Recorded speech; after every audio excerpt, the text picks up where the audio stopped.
Blood pressure की शिकायत बहुत हो रही है।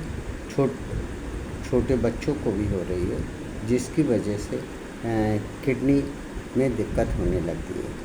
किडनी में दिक्कत जो है हाई ब्लड प्रेशर की वजह से काफ़ी लोगों को हो रही है। वैसे किडनी में जो दिक्कत होती है वो शुगर की वजह से भी होती है, सिस्ट की वजह से भी होती है, किडनी के छोटा होने की वजह से भी होती है, किडनी में ट्यूबरकुलोसिस भी होता है, किडनी बढ़ भी जाती है, किडनी में इन्फेक्शन भी होता है। लेकिन आज के समय में किडनी को ये बता दिया जाता है 2 और 3 क्रेटनाइन आने पर भी कि आपकी किडनी जो है 80% ख़राब हो चुकी है। लेकिन ऐसा नहीं है। ऊपर वाले ने हमारी बॉडी में 2 किडनी दी हैं, तो उसे आपको खान पान को थोड़ा सा बदलना होता है। तो हम केवल बात करेंगे हाई ब्लड प्रेशर के बारे में और लो ब्लड प्रेशर के बारे में। हाई ब्लड प्रेशर अगर होता है और स्टार्टिंग ही उसकी है, तो आप नमक से कंट्रोल करना सीखें। दूसरी चीज़, धनिया, खड़ा और गोखरू दोनों को मिलाकर 3 ग्राम सुबह शाम लेना चालू कर दें, तो आपका जो हाई ब्लड प्रेशर है वो धीरे धीरे कम होता है।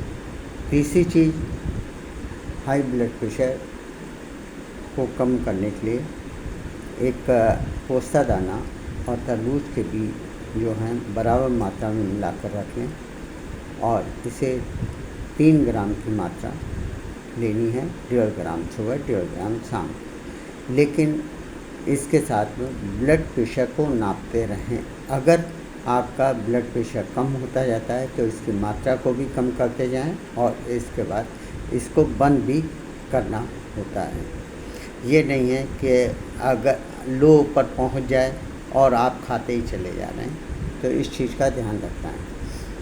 तीसरी चीज़, हर्बल में एक सर्पगंधा पौधा भी होता है, जिसे मैंने पिछले वीडियो में भी बताया था कि उसकी जड़ को अगर आप चूसते रहते हैं एक टाइम, तो धीरे धीरे आपका ब्लड प्रेशर, उसके साथ में एलोपैथ की भी दवा अगर ले रहे हैं तो लेते रहें, लेकिन आपका ब्लड प्रेशर धीरे धीरे कम होने लगता है और जो ब्लड प्रेशर की दवा आप ले रहे हैं वो कम होने लगती है। ये इसको भी नापते रहना।